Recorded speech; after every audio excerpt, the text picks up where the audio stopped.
Waving sounds. Waving sound. I can't find the videos.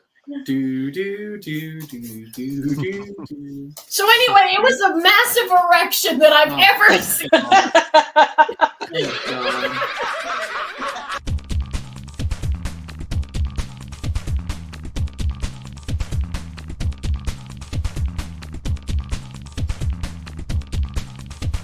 Good evening, folks, and welcome to the Horror Corner. Hey, horror fans! Once again, it is the Horror Miser Money. Hey, everybody out there in YouTube land. This is Jen, and Velvet's with me. Hey guys, welcome to the Trash Picture Show. Grab some popcorn and take your seat at Trivial Theater. Remember that horror rules. Ha ha ha ha.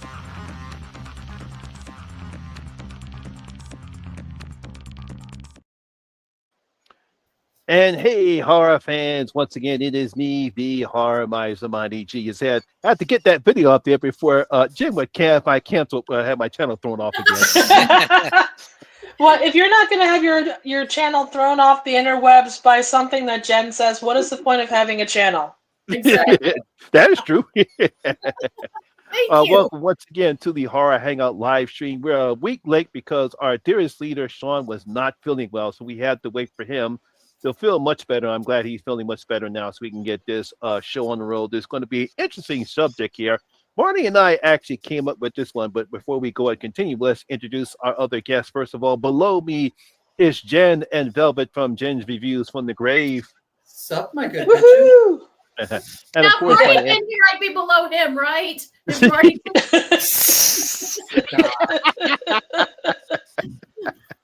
and of course, my animated girlfriend who is not feeling well but decided to come on is Triv from Trivia Theater. Animated sounds and movement or something. Yeah, she's not fully animated, but yeah, one of the things that I actually thought about this during my Women in Horror series, and Marty and I decided to got this together. How come we don't have women horror icon that is a woman? Now, of course, we're not talking. Obvious. It's because women don't like horror. Clearly. I mean, we have the Final Girls. I mean, yeah, we have them, but how come we don't actually have a woman horror icon who is in the same vein as Freddy, Jason, and Michael? We never seen that happen where we have a woman that has an established franchise. Again, not talking about the Final Girls, but we have plenty of women who have been the bad guys in horror films, and some of them have been very popular, but they seem to not have an established series. I mean, if you want to take it down the best way possible, the one that actually had a franchise is Pamela from the Sleepaway Camp film series. Yeah, Angela was pretty much the only example for like a big franchise that started with female lead killer and continued that all the way through. Yeah, but even there, we might run into some issues with some people. I mean, considering the latter two movies are nothing to write home about and really worth talking about. Yeah, fair enough. Yeah, fair a enough. couple different factors, like, you change actresses in only the second movie.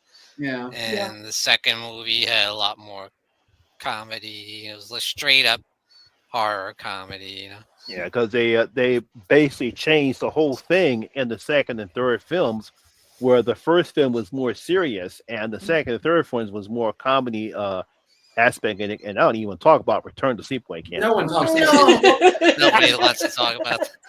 Those I goddamn can't see why not. Let's see who's in the chat right now. We have Anthony. What's up? What's up, Anthony? We got DVD and film bloke. Hey, James. It's going.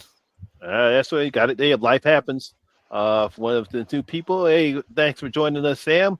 Our life in horror. Her and her, I think, is her husband, Brendan. I think that's who they are. Cool. And let's see what else we have. My cousin likes horror. Actually, a bit ago, I had a chat with her about horror, and my mom was amazed to find out my cousin was into horror. Yes, that's because horror rules. Plain and simple. We certainly hope so. Hey, Dan. Hey, what's up, Dan? The porn wars. Oh Jesus! Oh boy. It's a running joke. It's one of those. Pay no attention to the man behind the TYTD logo. Oh, Dan. Service regardless, man. Hey, hey, Dan, check this out. Uh-oh. Oh no. Uh-oh. There you go, Dan. That's funny. There you go, Dan. That's right. So to basically get this topic started, we'll start with you, Jen and Velvet. Why do you think that we've never actually had a female horror icon that has a film series? Why do you think that is? Do you want to go or you should? I'll let you go. Okay. Oh boy. There's a lot of factors into it. One, I think, just naturally the dynamic of like the traditional final girl with mass killer, male killer running around chasing her is just so iconic and ingrained, particularly into the slasher genre, which is where we get most of your big horror icons that break into the mainstream.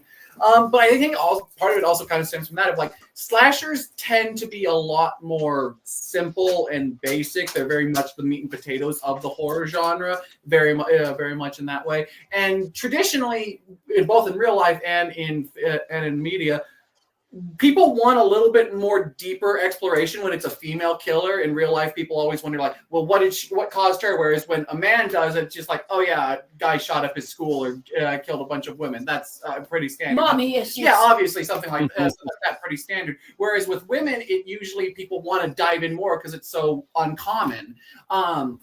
And I think that's part of it is because the slasher genre is so basic and so full of just like kind of meat and potato stuff.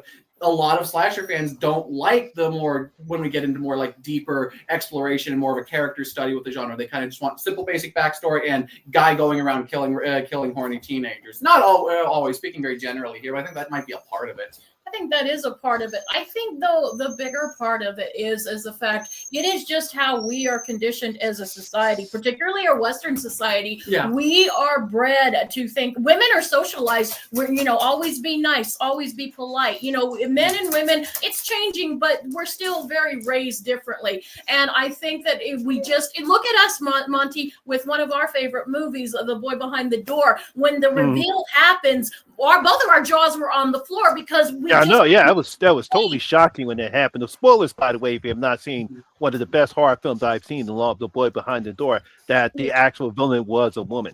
Yeah, and it was so shocking to me because it didn't even fucking occur to me. It doesn't register to you. You don't. No, because you assume it's a man based upon what was happening to the two boys, and to find out there was actually a woman. I like, whoa, they went there.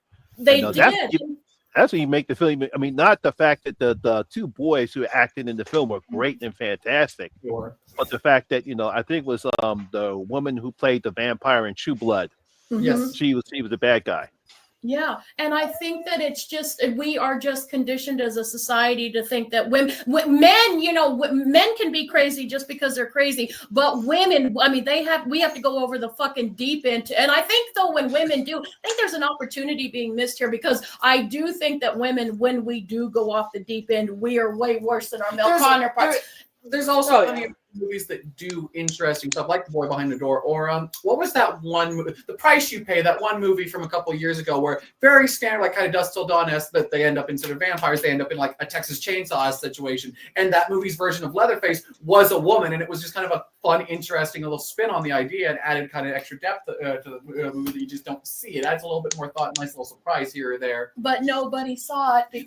Nobody saw it because that was a micro-budgeted indie film. But and I think if more people had, I think people would have been like, I think there is a thing that it's only men can only get down and dirty and gory and bloody. Like there's been other examples, but in a franchise. I sort of also wonder if part of it has to do with like another overlying trope in horror in film in general, of like the femme fatale type of like women are more typecasted and thought of in that sort of role of like seductive, sexy, kills slowly with like poison, like a quick stab in the back of the neck. It's not overly violent and bloody murder. We're spiders, not snakes. There's something sexy about it, whereas with men it's a lot more violent and brutal that adds itself to the horror genre a little bit better. And what usually the genre that has a lot more female antagonists to it are stuff like, say, the erotic thrillers of the 90s that were trying to be a lot more sexy. Yeah, that's true. Well, that's what we're known for, is sex.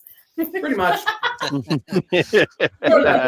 Yeah, unfortunately, that seems to be the case. Bonjour, Dice. Yeah, our favorite, the dice Hey, Dice. rolling. Hey, Dice. Let's see. I always get Betty Davis, be a Betty Davis guy, but Joan Crawford, I really, I really nailed the psychotrope. Oh yeah. Yeah. And the thing was, Yeah. both on and off the stage, she was really like Dan said, really like embodied that. Like you can see it in her roles, but she was known to be quite like devious. I just watched Straight Jacket a couple weeks ago. No. Oh, I love that movie. Berserker is good too. Yeah, I gotta check that out. And what do you Bette think? Davis is no slouch either when it comes to. Well, so what do you think, Sean? Why do you think that is that we don't have a female horror franchise like a Freddy, Jason, and Michael? Yeah. I'm not sure. I mean, they've tried a couple times, like, we mentioned with the Sleepaway Camp series, and then you also had Night of the Demons series too, and Angela, Yeah. It's always Angela's. With the Angela. Yeah. And there's so many like one shots of like iconic roles that a woman played as the killer, but like an Annie Wilkes or a Carrie, but Margaret White. Oh yeah. Margaret. Yeah, I don't put Carrie in that, but even though she is the bad guy, but I think she was more of a victim. That's more of a victim. I think Margaret White plays more of the villain than Carrie. I think she was a victim, even though she eventually turned into the villain. Yeah. What about you, Trip? Well, to kind of echo what Velvet said, I feel like, men get stereotyped too, but especially if you go back to like 80s and 90s stuff, I think like women are really there for either sex appeal or like the innocent, like good girl, like trope. And I think a lot of that goes to, at least from what I've seen, goes to kind of the stereotypical audience for horror. Like you go to those, especially slashers, it's that teenage boy crowd that's, kind of like their main, by studios reckoning at least, kind of their main demographics. And I think that there is a certain like studio side lack of faith in like the strength of a woman to be able to carry a franchise, even though you look at like Ripley or name tons of others. They don't see them as being able to lead the franchise because of whatever reason. I think that plays in too. Absolutely.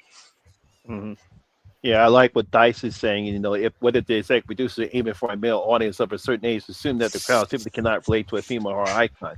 Yeah, that's true. I mean, Jennifer's Body is a prime example of that, because here, the way they marketed that film, it was obviously for adolescent and teenage boys to gawk over gawk over Megan Fox and Amanda Seyfried, especially in the makeout scene. And unfortunately, that's not the whole point of the film. No, it's quite the opposite. Yeah. But some people have always missed that point. Oh yeah, and that's why that movie got so panned, is because people went in expecting tits and ass and didn't like it. That's a very, very small portion of that movie, actually. Yeah. Yeah, they thought they were going to see Megan Fox or Amanda Seyfried nude or some or some tits, but all we got was a makeout scene. But that's it. But that was not the focal point of the film. Yeah, that was the interest of that movie. Yeah. Well, and a lot of like Dice said too, the executive producers of a lot of this stuff too, they're going for the lowest hanging fruit, but as long as the lowest hanging fruits are tits and ass. I mean, yeah, that's money. Yeah, they need to. They're looking at profit margins and how to cater to the widest audience possible. Yeah. Which is why I think, like a lot of the time, kind of like we were talking about, is a lot of the time, especially nowadays, it feels like it's the indie scene that's kind of propping up and having a lot more female villains than mainstream horror. The only exception I can really think of for a mainstream franchise that's pretty much predominantly female antagonist is the Conjuring movies. Sadly, I would say those are like the only ones I can think of that really have anything. What about the Ring series too? I mean, not that Samara is a big, overwhelming character, but I think that comes into play too. True, yeah, good point. And part of that also comes from, like we were talking about, especially like you were saying with West, this is a very common view in the West. A lot of the other ones I can think of, like say Inside or something, or the original Ringu, or not looking, or even Audition, are looking at it from a very different perspective, and where they have very different class structures and very different viewpoints on women in those sort of roles. Very true. And Western society and women, we're still we think we've come so far, but we're still a very puritanical lot. I bet that's news to you. Oh yes, clearly. Yeah. I mean, yeah, that's one of the questions I asked in my Women in Horror series. Is like during the 80s, during the slasher craze, it's like we couldn't see a slasher film without having a woman expose themselves either with their chest or the butts or even full frontal nudity. It's like is that degrading women? I know it's like, when can we actually show some women some respect other than just seeing tits and ass? I don't think if the actress is fine with it, I don't think it degrades, because that is part of our femininity, is our bodies, and some women work very hard on their bodies. Absolutely. And so it's okay. I don't think it's demeaning. I think it's a case by case basis. But I think sometimes the way Hollywood you can't tell me that most of those 80s slash movies, even if the actresses in retrospect are fine with it, you cannot say that they were not being exploited like a motherfucker back then. Probably. Oh yeah. Yeah. On that note, kind of something that just came to mind. Do you think the fact that you go back to even Hitchcock movies and any B movie of that era, hearing a woman scream was such a necessary part of so many of those early horror movies? And obviously, if you're scared, you scream. But there is something about a female scream. Do you think that's why, that they tend to go that route of kind of keeping? And maybe it's a dumb point, but keeping women more in the victim as compared to villain. We want to see women scared and running and screaming. Go ahead. Maybe there is something to that. I think that is a brilliant point, because what we're doing here is scream. I mean, screams of pleasure, screams of pain. We are blurring the line between sexuality and just horror, and sometimes the two can mesh. And I think subconsciously it can also sound just as orgasmic, even on a subconscious level it can. And men in the thing, and a lot of times it turns men on. The big boy, all of that. It really does. So I think it bleeds into the sexuality, which could be another exploitative thing. That's a brilliant point. It also adds into how, again, Western society, especially it's better nowadays, but still, even then, women are viewed as weaker, more frail, far more vulnerable, and something like that absolutely kind of plays into that. And there's that male fantasy of, hey, little lady, I'm going to save you, kind of. Me, Tarzan. Yes, exactly. You Tarzan, me, Jane, me save you. Yeah. That's funny. On the other side of the coin, you have the woman that's smart, the woman that stays out of trouble, the woman that's resourceful is the one that survives in the end. No, that's very true too. Well, that has always been something with horror, the good girl and the whore. Yeah, the stereotypical, your Madonna horror thing of all those lady slasher movies that had, the big final girls also had, your more promiscuous, sexually empowered characters that usually get killed off rather quickly due to their fucking open sexuality. It's changing, but not fast enough. It's changing, but it's still, and usually nowadays when we see stuff like that, usually it's either a throwback or something like, say, the Scream movies do, of making fun of how kind of cliche and kind of backwards a lot of those ideas and tropes were, but you still have the occasional movies here and there too that still just kind of do it straight. Yeah, but subtextually you can read, if you're a whore, you're going to pay the price, basically. Yeah. Well, God, the way that Cabin in the Woods did it, the kind of flipping of tropes and such. Yes. Yeah, because that's one of the aspects I've always seen even back in the in old school horror films. It's one of the universal monsters is the Bride of Frankenstein, but we only see her just once.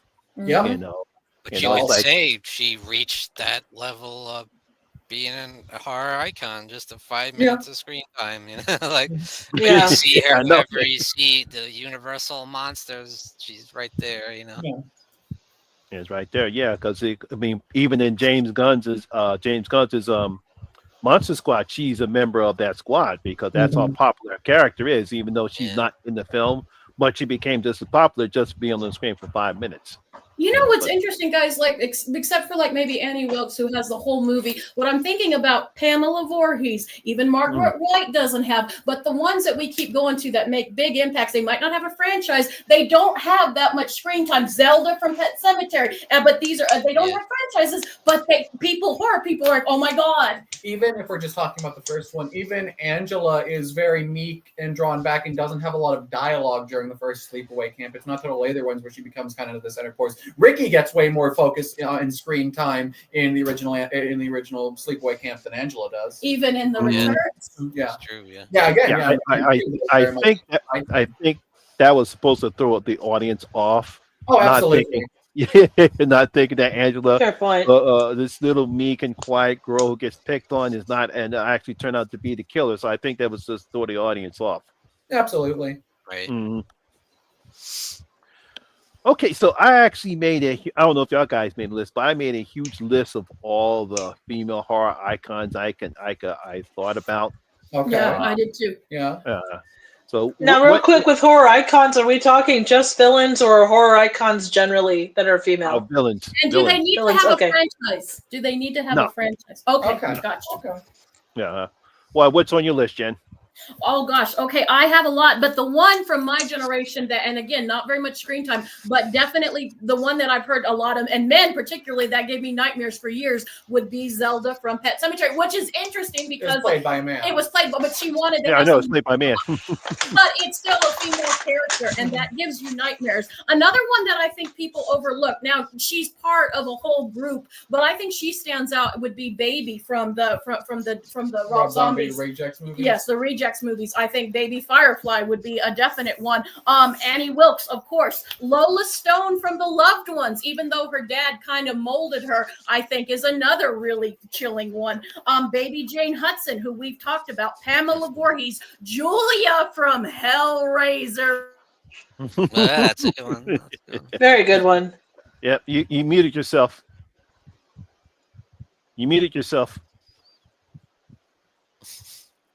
Sorry about that. I don't know if you guys heard, but Julia from Hellraiser is one that I really think gets overlooked a lot. That one's always interesting to me, considering the fact that Pinhead is very much promoted as the face of that original movie and the franchise as a whole, even though he's very much just a thing that exists in those movies until the third film. And Julia is the driving villain force. Like, sure, you have Frank in the first film and Chenard in two, but both of them are kind of side players. Julia is the main driving force of those movies. Yeah, that's a good point. I find that very interesting. And she's evil, and she's going for dick. The first one, it's all about the dick, which I can totally respect. I mean, Tug Barker tells a story when he was when they were trying to change the title from the book to, before they came up with Hellraiser for the movie title. And so I think it was the oldest woman on the board was like, "What about what a woman will do for a good fuck?" Basically, was the title that they threw out for a minute there. Yeah, it fits that movie very well. It also is interesting considering, in Hellbound Heart, the entity that is Pinhead is described in the text as very they're androgynous, non-binary, but very femme-leaning, and then for the movie, Clive Barker went with Doug Bradley was the best performance out of it, but I believe he looked at either both. The role was open for either gender to play it, and he just liked Doug Bradley the most. Yeah, I mean, but Julia is one that always stands out. Another one that stands out is Esther. I mean, I think that's an interesting one, and she's got 2 movies. Hopefully, we get a third. Orphan, yeah. Of course, we have to talk about. It's going to be interesting to see how they're going to play her, because Esther Furman she's almost 20-something years old, and she's tall.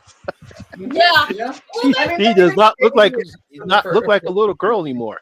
Yeah, no, they did it creatively enough for the first movie. The hard thing is figuring out a way to fit it in, considering 2 directly leads into the first film, and the ending of the first film happens, so not much you can follow after there. We can do a Saw thing. 5 minutes or Okay, between yeah, we the two. could do a Saw. We could do a Saw X, and it's like this innocuous month and a half before the first movie. The last one I want to bring up, and this one is also interesting because a spoiler for High Tension, but we got to talk about Marie. We really do consider it, because she's definitely one of my favorite ones. But considering what point of view she has for people who haven't seen it, I don't want to ruin it. But considering the point of view we're going for most of the movie, does she even count, guys? I don't really count it, considering the fact that, like, yeah, that movie lies to you downright for the last 5 minutes where you really have stuff unveiled to you. But I love the scene where she's holding up the baseball bat and the wire, and it's just such a badass scene. It's just before Negan made it popular. Yeah, exactly. Yeah, absolutely. But those are some of mine. Those are some good choices. What about you? I mean, okay, one that I always find very interesting, because like the franchise would not be where it is today if it were not for the inclusion of Tiffany Valentine in the Child's Play movies. Mancini has been incredibly open about this. Bride saved these movies and got them. Oh yeah, I will say that. Yeah, Jennifer Tilly did bring some needed life into the franchise, because the Child's Play series was dead on arrival after Child's Play 3, and I didn't know where they were going to go until Bride of Chucky came out, and they cast Jennifer Tilly in the role, and that reinvigorated the franchise. So you definitely got to give him credit for coming up, for him creating her. Yeah, certainly absolutely. Breathe new life into the franchise. Absolutely. No, I find just a little slip. I find it so interesting that, like, and that's kind of the example and kind of where I got the idea I was talking about earlier of, like, you have your more traditional slasher fans that just kind of want that, because that's a big thing, as we saw with the discourse around the last 2 seasons of the Chucky TV show. A lot of older Child's Play fans kind of wish the franchise had died at that third movie and hate what the franchise had become, because the franchise really did start to find a new identity and find a new audience to cater to, and drastically change after Bride, with Seed, Called, Curse, and the TV show, and really became an entity all of its own. And the reason why it has survived as long, and is really the only of the big franchises that still is actively going on and not really had a massive continuity shakeup or a reboot since, the weird Mark Hamill movie we don't talk about much. No. Make that movie. Also, it's no. I love Child's Play 2019. That was a good horror movie. Not my moments. That's some good moments. Yeah. But I find it interesting because, like you said, the first 3 movies, and this is coming from someone who loves all the movies, like the earlier movies, but they are basic slasher movies. And then we go to what some people would call, but some people would say they got fucking woke, bro. It embraced the identity that Mancini always wanted to have for it, but due to the time constraints of when they were, and because he wasn't in complete creative control, was never able to fully manifest into the franchise. I love what Tom Holland did, though. This is no shitting on, like, Child's Play 2's up there alongside Bride as being my favorite Child's Play movie, but, like, I like both versions of Child's Play, but, like, there's no argument that franchise became a lot more interesting and definitely became what it was at Bride. Yeah, there was the first 3 movies that kind of set the template, but Bride is where Child's Play became Child's Play, really. I agree. Mm-hmm. What about you, Trip? We talked about Joan Crawford in Straight Jacket and Berserker. Like, she has such an on-screen presence, regardless of what she does. She owns the stage. Yes. Unless you're going up against Bette Davis. Obviously. I had Syl from Species. Species. Like, goofy movie, but obviously, it's a different kind of thing. But I don't know. I thought that she held herself quite well, and she kind of kicked the ass. Like, she took what she wanted and didn't say anything else. Sue from Substance. Yeah. Yes. I love Margaret Qualley. God, I love Margaret Qualley so goddamn much. Oh, she's so good. Like, she's just a vindictive little piece of work, but she plays it so well. Yes, she's fantastic. That role. Pearl from sorry. Yeah, go ahead. Pearl and Maxine and such. Just that drive. You see it with her. You see it with Joan Crawford. There's just that singular goal. I want to get the hell out of Dodge and make something of myself. And passion and above everything else. Yes.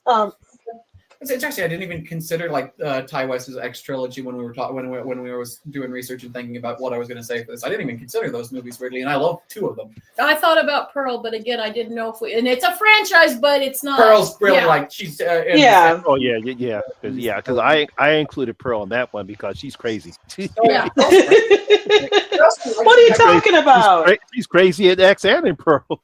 Absolutely. I like how I like what we do with Maxine a little bit too. I like that character development we give to her in that movie, and kind of exploring her as a killer as well. Yeah.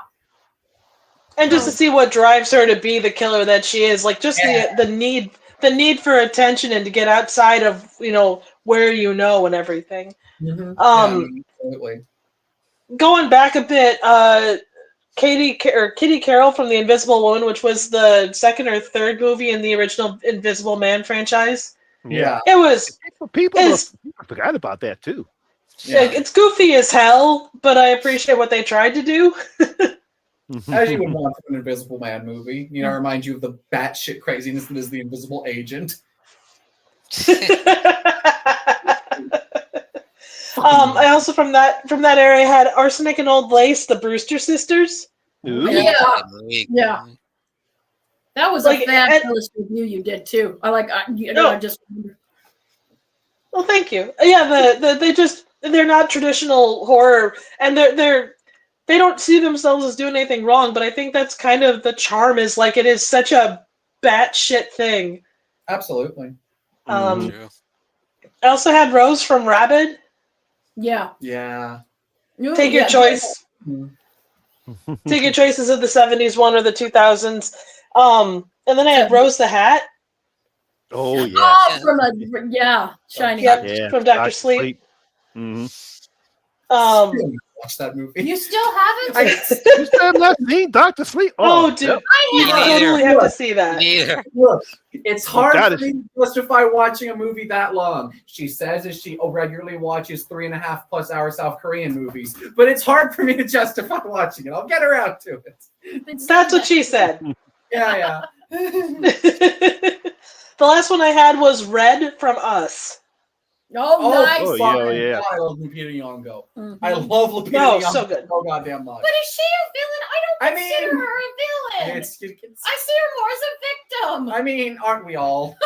No, seriously, my heart always goes out to her. I mean, the whole thing, everything around Us is such a very, very much there is really no antagonist in Us. There's just forces at play and people trying to get what's best for them, or at least what they feel is best for them. But I totally get what you mean, Trip. Yeah. Evil in a way. That whole final confrontation between just 2 Lupita Nyong'os fucking interacting with each other.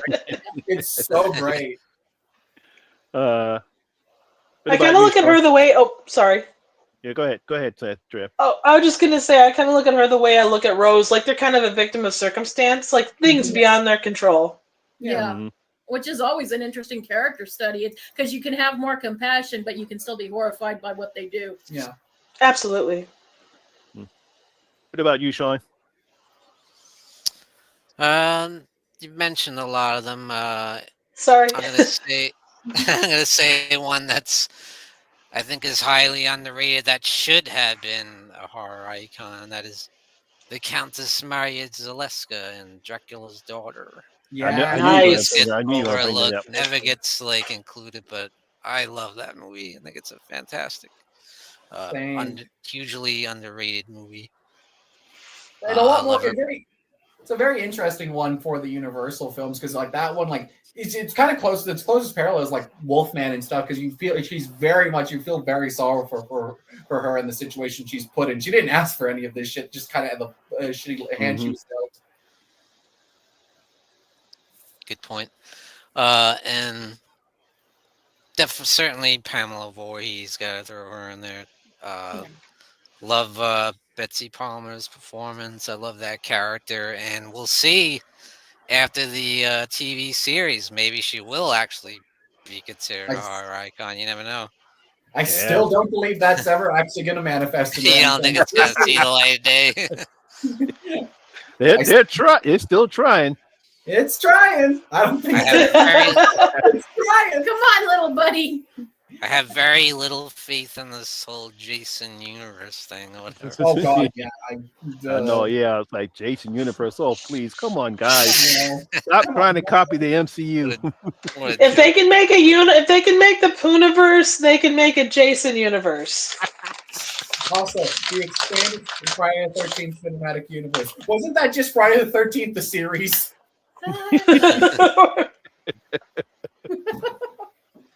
Don't be surprised to actually remake that.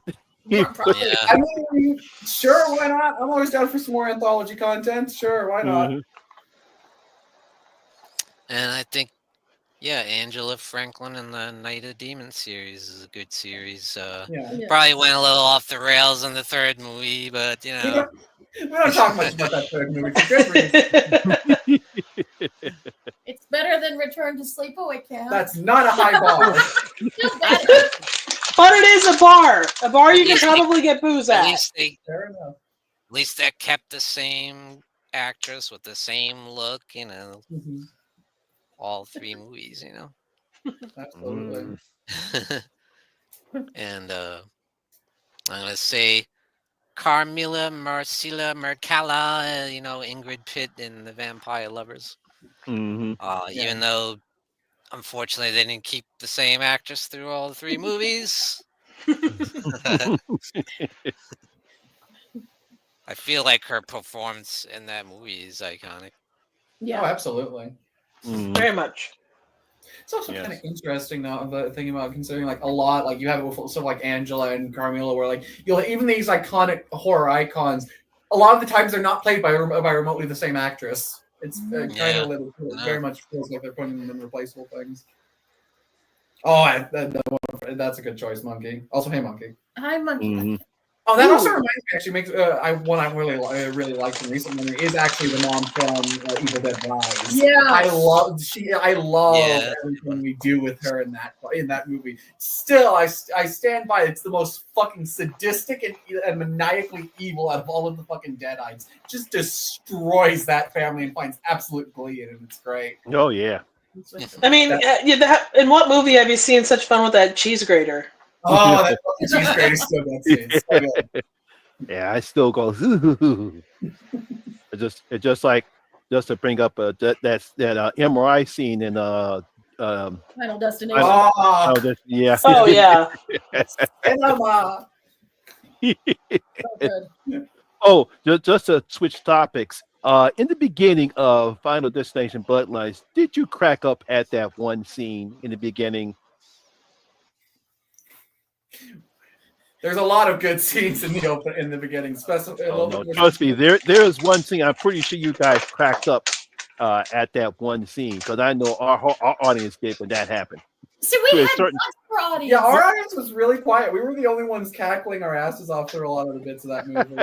Because in that one scene for a certain character, not to spoil anything who haven't seen Foundation Bloodlines, a certain. What do you say? Piano. No, not the piano. Oh, okay. I was thinking, okay, that's where because I did get a giggle out of that. Everyone was in the opening. True. Now there's something happens to a certain character, and I think I have to audience clapped when that happened. Oh, wait, I think I know. Yeah. Okay. Okay. Now I think I know what you're talking about. Yeah. Yeah. I mean, if anytime you ever wanted to see somebody die, and it's a certain thing about this certain character, it's like, wow, they went there. The one line though, is that why he always wanted to play catch with me? That's what got up.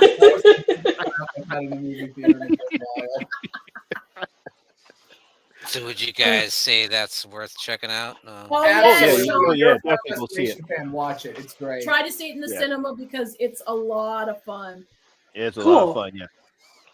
Where does it rank amongst the other five? Oh God! Man! Because I got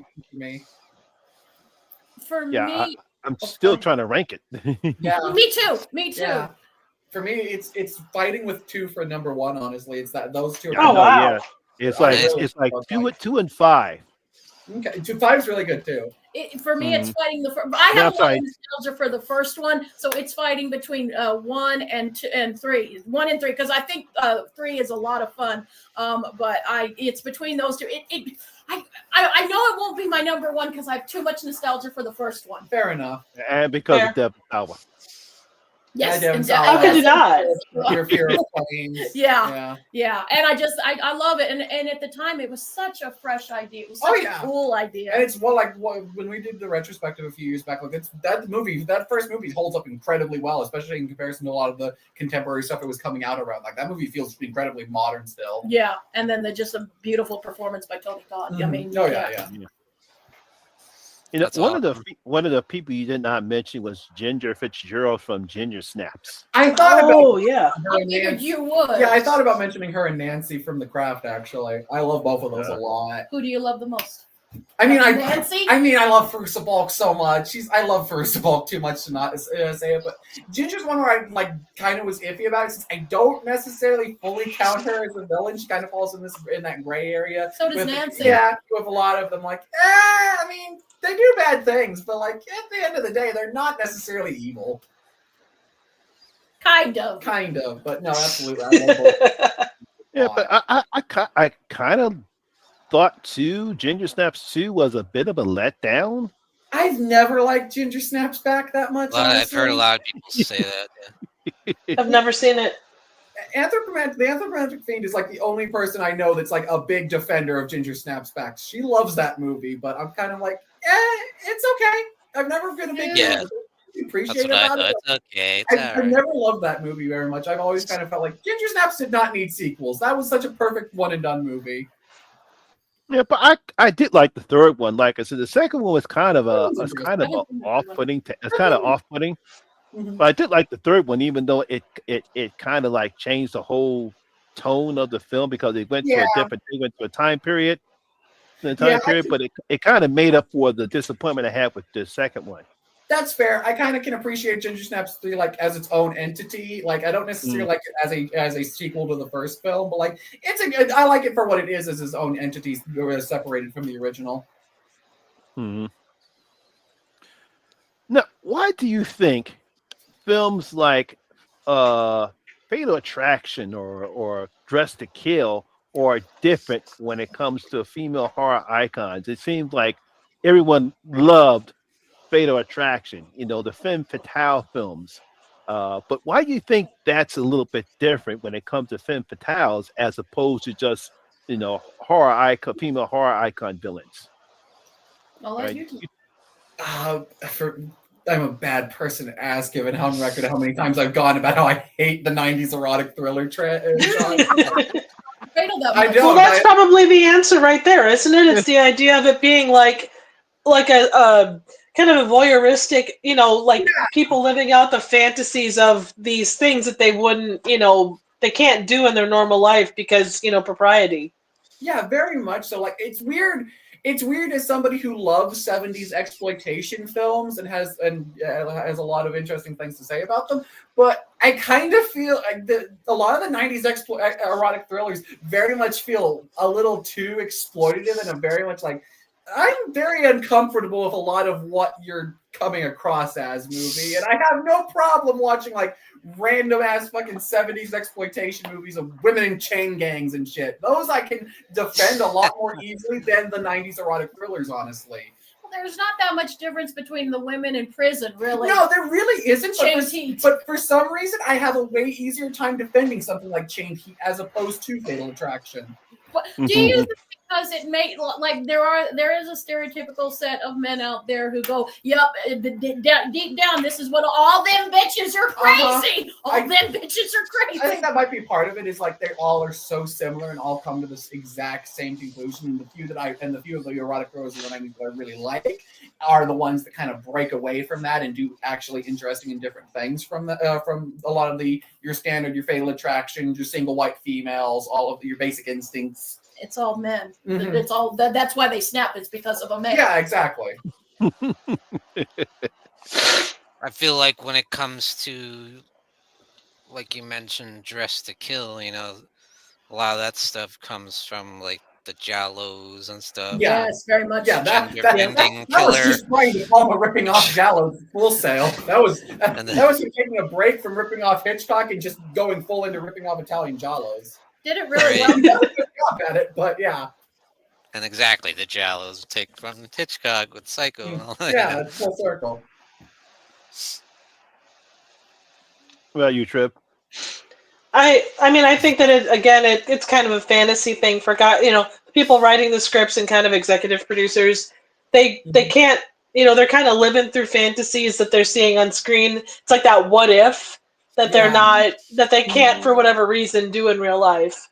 Very much so. Well, it's the panty scene in Basic Instinct. If there was ever a fantasy on screen, it's the. Don't get that look on your face. No, I know it. I know what you're talking about, but that pretty much sums up a lot of my problems. But I mean, it isn't. I mean, even real life wise, considering she did not consent with them doing the full frontal thing. As much as I like Paul Verhoeven, he's a total scumbag for fucking lying to her face about what they caught on camera. It was about art, like that. I mean, he's a director. I love Verhoeven. There was nothing artistic about that scene. Art is in the eye of the beholder. There's something. Yeah, something like that. I think in that case it was between her legs. Bow chicka bow bow.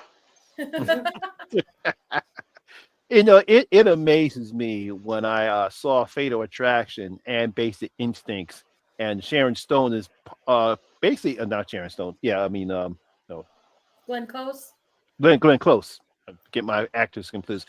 Glenn Close is playing basically the same type of character in both of those films, and it's like, okay, yeah, she's crazy, she's skitsed out, but it's like when I see that, but then when I see females like either Pamela Voorhees or Megan or the Rebecca Gayhart's character in Urban Legends, it's like, what's the big difference between these two? They're both crazy. They're both insane. They're obviously one's not wearing a bra. One's portrayed a lot more sympathetically. Yes, exactly. I feel like a lot of the more traditional horror movies are usually a lot more sympathetic to their villains, as opposed to a lot of those 90s erotic throws. They were just basically used literally and metaphorically as sex objects. That's what their purpose there was. And after the sex scenes, and we dispatch with them, and then we can return back to our normal mundane lives of being an architect. Why was every male character even hand that rocks the cradle? That is interesting, but I will say for Fatal Attraction, she's crazy, but they do give her for that time period. They do make her somewhat sympathetic. They give her more sympathy than most of them do, and that's why I think Fatal Attraction is one of the few that actually sort of still stand out and still worth talking about and seeing from that boom in the 90s. And also, that's an interesting thing with Fatal Attraction, because it's not Michael Douglas that saves the day at the end. It's his wife. It's his wife. Which I don't know. If some bastard cheated on me, I'd be like, you know what? Fuck you both. I don't fucking care. I'm pissed at you for hurting the rabbit, but fuck you. Yeah. Look at how many not characters, but look at how many real life people in power. You'll have the dutiful wife standing behind her husband regardless of what goes down. Yes. I don't know exactly how that retraces back to this, but she's ride or die for a lot of times with those kind of things. Yeah. And that's a slippery slope with the ride or die, because I am very much a woman that's a ride or die, but there are certain things that you cross certain lines and I'll cut your balls off myself. But don't fuck with Jen. Don't fuck with Jen's kid. Jen. Exactly. Well, I would hope so. That would be not cool if they did. Yeah, that's what I mean. But there's certain, but I would also fight just as hard for my man. But if I thought my man was a piece of shit, then I'd turn him in myself. Yeah. They did try something a little bit different with Disclosure. Remember with Demi Moore, where she was the boss, and she was sexually harassing the guy that worked for her. I was like, ooh, this is a little different. That's interesting.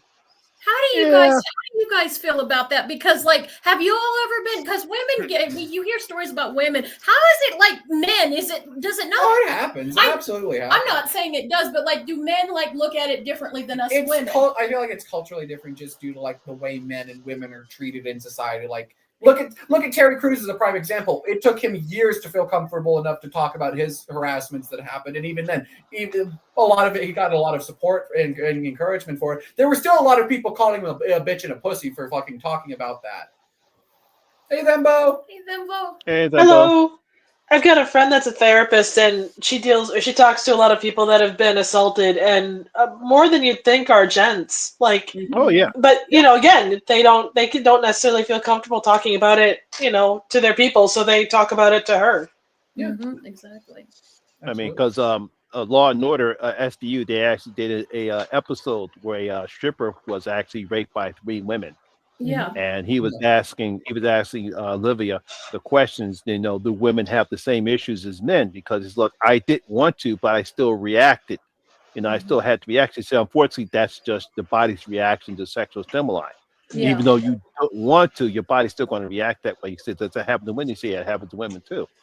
Yeah, but it's the fear and the stereotypes that we have in today's society that a man will not admit that he was sexually abused, either by a man or from a woman. It's just like it's an affront to the male ego. Very much. I saw something just on that yesterday with, they were talking about Corey Haim and Corey Feldman was like, where they were arguing about, I know what this guy did, but Corey Feldman didn't want to know Dame who it was, and then it's like, Corey Haim's dead now, Yeah. All the demons. I don't doubt that it does cause trauma. I'm just asking, like, you guys, if you guys were single and an attractive woman was like, maybe crossing the line, how would you guys handle it? Would you cut jokes, or how would you guys handle it? During my clubbing days. Yeah. When you were single, not married now, but like if So I would have to go back to my clubbing days. There were a couple of women who I danced with. They were getting too frisky, and I said, stop, no. And I guess for some reason they thought that a man was not going to say no to them. I guess it's the first time that they heard someone say no. Yeah. Not that they were very attractive women. It's just like, no, I don't know you. Right? Yeah. Touching me there. It's like, touch me there. You shouldn't want me touching it. You shouldn't want me saying if I was feeling you up, or or groping you like that. No, I say it works both ways. It does. It does, and I think absolutely that as a society. Society, because as a matter of fact, that a couple times, one of my friends from my clubbing days, he was an exotic dancer. For some reason, everyone thought that we were sleeping together. I said, wait a minute, we grew up in South Philly. She's like a sister to me. I don't think about that way. But everyone thought that we were. Yeah. But she was an exotic dancer. Yeah, she was an exotic dancer. But yeah, it's a slippery slope. But men have a right to say no just as much as women have a right to say no. It's just that you would very rarely see a man say no. Yeah. Well, it's not portrayed in media that way, hardly ever. Or traditional media, I should say. No. That would be an interesting things are different today, a little bit different today after the, whole Me Too movement thing, It is, but I still think that it's still, when you hear a guy, it's still somewhat shocking. And if it was common, it wouldn't be as shocking. Yeah. Mm-hmm. But if it was like back in the day, it would never be terrified to say something, Oh, yeah. I think a lot of men didn't. Oh, absolutely. Yeah. Well, look at the stories from Harvey Weinstein. Exactly. Like all of the actresses. Exactly. I know, yeah. That didn't surprise me when that finally came out. It's just that it was just a known thing that Hollywood kept under the rug until finally, once it happened, it exploded. Everything just came out. And so it really didn't surprise me, because I figured that it had to take place but unfortunately, with everyone just accept it as a norm. Yeah. Oh yeah. Yeah. You want They to wanna work, lose you their want to get this part. job. Yeah. Mm-hmm. Well, look at how many jokes, even not this far outside of Hollywood are made about that even now. Yeah. Mm-hmm. Yep. Hell, the Eagles did a song called "King of Hollywood." No kidding. Mm-hmm. Yeah. Mm-hmm. Yep. Yeah, because he kept a lot of stuff bottled up inside. But unfortunately, it's just like, we're taught that men are strong and powerful, and we keep everything inside. We're not supposed to cry. Yeah. Exactly. Mm-hmm. Which is dangerous if you think about it. Deeply. I mean, it's very toxic. But it's interesting as a society that is just, even now in this more enlightened culture. Yeah, I was going to say, I mean, it kind of roots back. Like, that's kind of how we ended up in the current fuck situation that the country is in now. Mm-hmm. There's a lot of that. Yeah. Do you think that I mean, we finally got an opportunity to see women behind the camera actually directing rape the rape revenge horror films that we've seen, like Revenge. Do you think that we're going to be seeing more women doing that type of display now, as opposed to like we used to see just men do it?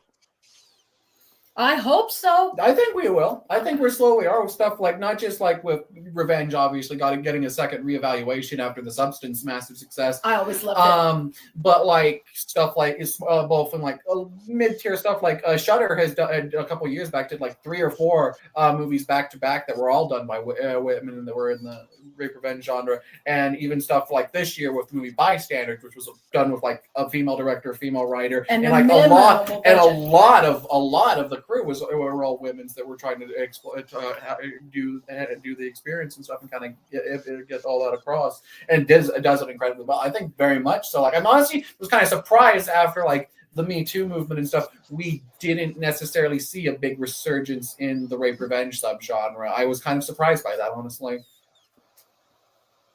As you said, though, like, it was kind of men's job, and some of it was exploitative, but some of it they were doing it for the right reasons. Look at Miyazaki with I Put on Your Grave. Exactly. Or like even Wes Craven. Yes, exactly. They were telling a story until women could get their voices, and like when movies like Bystanders or Revenge. But again, as classic as I Spit on Your Grave is, watch Revenge, watch Bystanders, and Bystanders. How things have changed. And just how vicious women can do it. And the thing with Bystanders, while it has so much heart and there's some really graphic stuff in it, the thing is, it also manages to make it humorous, which is the first time we've ever done that. It's able to break tension. It doesn't make jokes at the victim's expense. It makes jokes at belittling the assaulters and how pathetic they are. Yeah, and as a survivor, that was very cathartic. Hey, you pieces of shit. Look at how pieces. That was the first time that anyone has ever been able to convey that. So I hope more women do. And also Mary Lambert. Let's not forget Mary. She made a masterpiece in Pet Sematary, and that was all way back in the early 90s. Mm-hmm. Well, actually 1989. Yeah. So it's nice. It has been nice to see like women get back in the front,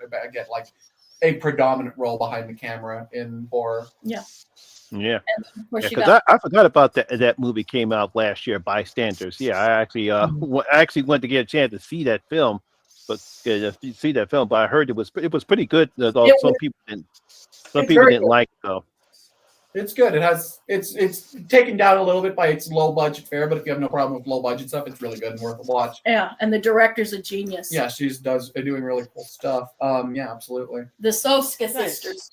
Why did you have to bring them Because up? We're talking about directors. You know me, I want to go balls to the walls. If we're going to have a conversation, let's take out. I'm totally still not bitter over the fact that we did a video praising American Mary and how great it was a week before all that news came out about them. Totally not bitter about that.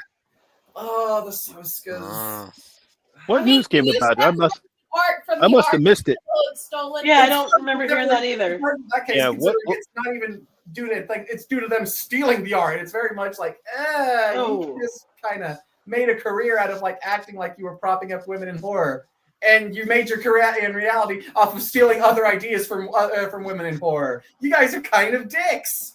Would it have been if it had been they'd been stealing from just men? I mean, you could argue they were already inherently stealing from Cronenberg. Even he joked about that. Yeah, because I was a huge fan of them until I saw their Same. version of Rapping. Until I saw their version of Rapping, and I was like, "Oh man!" I was so disappointed because I thought I expected something better from Yeah. them, Yeah. and they came up with that. I said, "Oh man, this is terrible." No, I love I love both like Dead Hooker in a Trunk and American Mary. Like for years, I would say American Mary is one of my favorite modern day horror movies, and I still do really like and appreciate that movie for what it is. But it is really awkward to talk about anything that they touch nowadays, just because of the hindsight of like, you made a career out of kind of shitting on other women. Fuck you guys. I got a good comparison. The Thing and The Descent. Oh. Okay. Why do you think both? Because you have one is an all male cast and one is an all female cast. It's kind of sort of the same presence, even though the men face a shape shifting alien and the women are after underground crawlers. But why do you think? No dogs. Plus no dogs. But why do you think that The Descent worked, even though it was directed by a man? See, I'm a weird one to ask, considering I'm not a big fan of The Descent. I appreciate a lot of its ideas, but I've never really liked that movie fully outright. And I think part of it is kind of its cast of characters. I never found any of them particularly engaging or interesting in comparison to, say, the cast of The Thing, where I find them all memorable and interesting. The cast of The Descent has always kind of felt a little bit hollow to me, and I wonder if that might be partially due to the fact that it was a bunch of women talking about women experiences that was all exclusively coming from a male perspective. Yeah, you don't like that. It's not. It can be done. It has been done well before, but just I think The Descent just didn't do it particularly great for me personally. There's a lot of technical stuff I like about that movie, but from a story and character perspective, I've never fucked with it that much. What about for you? I get that. For me, I'm not. You're also not a big Thing fan. I've noticed. I'm not. I don't hate it or anything, but notice Jen gets kind of quiet when people are going on about The Thing. I appreciate it. It's a little too sci-fi for me. They're like you. The technical aspects of it are amazing, great performances, but it's never really hit for me. So I'll let someone more knowledgeable take the question. It is interesting. I'll just chime in with what I think. It is interesting considering like The Descent performed exceptionally well at the box office and was critically acclaimed. The Thing bombed and was critically panned. Yeah, The Thing bombed at the box office. That's the interesting fact, because when I first saw The Thing in theaters, I was like, "Holy shit, this is fantastic!" And then next thing to come, it's like it was hated. The critics didn't like it. It bombed at the box office, and it's like, what the hell happened? Now it's considered a horror, a masterclass in horror films. Yeah. You know, and I think people were surprised at The Descent, about mainly because all the female actors did a fantastic job. Mm-hmm. I think they did a good job character-wise. All of them seemed like they were friends all together. This is what they did. I like the little dynamic that we have between, obviously, when Juno and whatchamacallit realized that her husband cheated on her. So you can see it in the beginning of the film when Juno and her husband look at each other funny. Mm-hmm. And they know, you can see the guilt on their faces that, they done something. The ending is very cool. It's been done before, but the ending is cool. Which one? Wait, are we talking about The Descent too as well? No, it meant, because what happened was during test screenings, from what I found out, when they actually showed the British ending, American audience were not happy because they felt this. Of course, they weren't. Too dark, too depressing. You're in a damn cave. Of course, it's going to be dark. It's like, no, she's supposed to survive. How could she die? How could she still be trapped after all she went through? Her husband died, her daughter died. She goes to this cave. She gets attacked by creepy crawlers. She gets out, but we turn to find out that was just a dream, and she's not going to get out. No. So they decide to end the film when she sees the apparition of Juno screaming back at her. Yeah. It should have been a snow globe. Oh,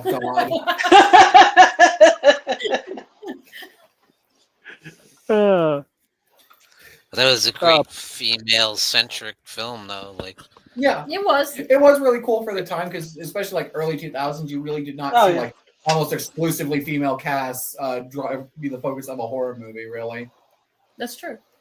Mm-hmm. You know, so out of all, go ahead, Sean.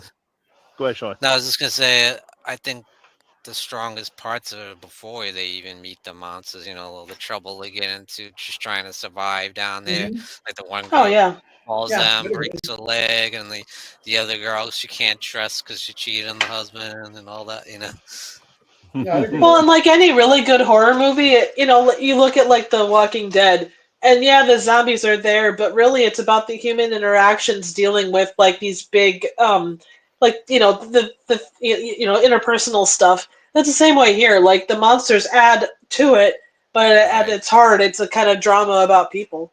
Yeah, it's really about us. Yeah, as most good horror tends to be. It's a mirror to the the culture. Yeah, absolutely. Yeah, because that was the whole purpose of The Walking Dead. It wasn't not just about, because Robert Kirkman said it wasn't just about the zombies or the walkers, as they used to call it. It was all about the human interaction, trying to survive and seeing how humanity deals with itself in a very dangerous situation. And I think the whole characters is what drove the comic book fine, and the TV series up until season 8. To a point. Yeah, up until season 8 when Scott Gimple ruined the whole show. And then we go up and oh no, the cliff ends. He's like, ooh. Yeah. One day. I think what amazes me when it comes to female horror icons, out of all the people that we talked about, we've only got a few that actually starred in more than one movie. It's very small. True. Very small movie. I mean, we have Samara Morgan in The Ring, but do you think that The Ring needed a sequel though? No. And it sure didn't need that remake. No, it didn't. It didn't need any of the things after the first film. Ringu, I can hear the argument for. Some of the Ringu films are okay and build some interesting lore. American Ring, no, it should have never been more than one movie. Well, here's a thought for you. Like you talk about unnecessary sequels, and I understand that, like with Jason and Freddy and some of those guys, like they grow as they go. You get more insight. But really, like, how many of those movies that have become franchise that feature male characters should have had sequels either? Yeah, absolutely. There's plenty of examples. Yeah, the movie studios, I think when it comes, one of the big differences, especially when it comes to male horror icons, it's because horror films are very cheaply made. They don't, especially back during the 80s, it don't cost that much to make. You can hire cheap actors. You don't have to hire expensive actors. And Paramount and New Line Cinema made a lot of money off of Jason. Jason, and I guess Universal made a lot of money off of Michael Myers because, like I said, they're very cheaply made.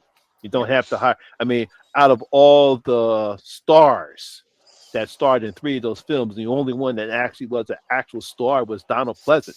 If you want to go that route, because Betsy Palmer was only in the first one, and we really don't have any. And Kevin Bacon, he just started acting. Yeah. So we really don't have any major stars in any of those out of the 3 big franchises out of those 3. So that's the reason why they kept pumping them out. Yeah, but but when they come, go ahead, Triff. Oh, I was just gonna say, and even like you talk about, the main person not being in multiple movies.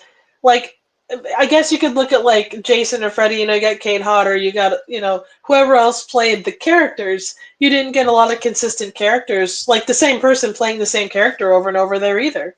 Yeah, England's one of the few exceptions. England and Bradley really are like the only 2 exceptions for that I can think of. Out of the slasher boom. There is also the fact of like, on top of like not just the initial profits off of that, merchandising. You can make a ton of money off of a lot of those horror icons. And Spaceballs the machete, Spaceballs the chainsaw, Spaceballs the flamethrower. That was good. But my next question, as far as how can we actually advertise a female horror icon? Because it's easy to Thongs. advertise It's Freddie, Jason, Michael, but when it comes to a female horror icon, how can we actually merchandise her without actually exploiting her, or as we do, like say we could dress them up as sex, just like we do, like say with Freddie and Jason, Michael, they sexual. Sometimes you'll see Michael in sexualized stuff. Freddie might be Yeah, in Yeah. all of sexualized them. stuff. We Yeah. see that all the time. But what about what? How come we don't see that with female horror icons? How can we actually merchandise them without sexualizing them? So no tits. it's hard. It's hard, and also I think partly it's just, due to the fact of like this is more just kind of front. Marty would probably be a good person to talk about. This is kind of it's just a side front of the toy industry. Toy companies and like a lot of merchandising companies don't want to sell or do products of female characters or women because usually historically they sold slightly worse to their main audience. Even look at something like a company like NECA. NECA has done a version a figure for pretty much every version of like Michael, Freddy, or Jason stuff. Usually there's like here's classic Laurie Strode, here's 2018 Laurie Strode, and that's all you get. Where's Daniel? Yeah, exactly. I could be wrong about this. Bigger NECA fans can tell me, but like I don't think there is a figure of like Janie Lloyd and stuff like that. There isn't. There isn't. Yeah.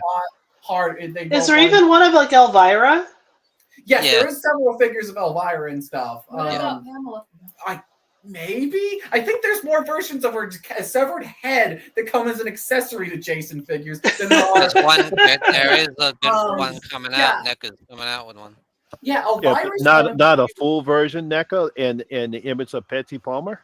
Yeah, I have no idea for sure on that. Again, bigger NECA collectors in the community can tell me otherwise, but I don't know if there is a Pamela figure or anything. You would think there you would, wouldn't you? You would think they would be. One of the exceptions, the only exception I can really think of, like you said, is Elvira, and that I think partly is due to the nature of like Elvira was pushed not just as a horror icon, but as a sex symbol for so goddamn long. Very true. Point, right? Yeah. Because that's interesting. Because also, wouldn't you think there'd be a Morticia Adams too? You would, wouldn't you? Yeah, Morticia, Vampira, all the people that Elvira took influence from. But no, merchandise for them is very, very low, because they just are marketed almost exclusively to horror fans, as opposed to Elvira, which can be marketed to both horror fans and people who are just there for a statue of big busty goth woman. Very much so. Like, honestly, no. That's who we need is big busty goth woman. That needs to be our new horror icon. I preach this. I agree 100%. Yes. You're just describing Elvira. Yeah, true. But no, like honestly, now I'm thinking about it. Some of the only exceptions I can think of this rule is actually like the Monster High dolls. They'll do higher end collectors that are collabs with different horror movies, like they did one. Yeah, I saw those. I saw those when they at the Monster Mania They've done stuff for like Beetlejuice. They've done stuff for like the Universal monsters and stuff. I think that's like an exception to the rule of like horror collectibles that will kind of cater and like let cater to female fans as opposed to everything else, which is very male centered in the collector space, and that's a big bit of money. That's where most of these franchises have made their money in the long term, is from merchandising and that iconography as opposed to the actual movies. Where the hell is my goddamn Star action figure? I want her hair.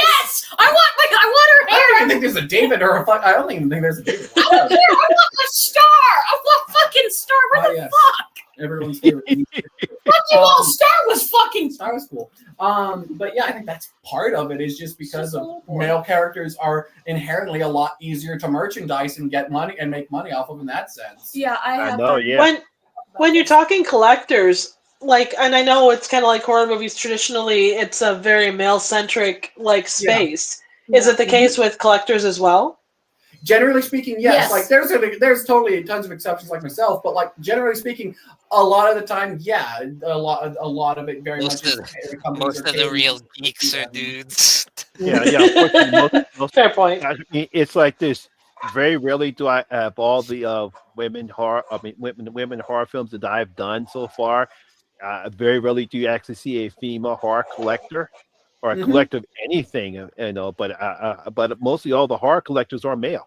Yeah. Most of the ones I can think of that female are like on the TikToks side of things that show up, like to show off their collection and stuff. But I can't think of any like in the YouTube side of the horror community that really exists. Marty told me a story that there occasionally are women that want to come in, but they get so harassed by other male collectors and stuff. And Marty said he has seen so many shitheads that have just, all they just want to talk about what they like, and then or men will go, honey, you don't know anything about this. Meanwhile, these same men will turn around and go, I wonder why no woman wants to share in my hobbies and interests.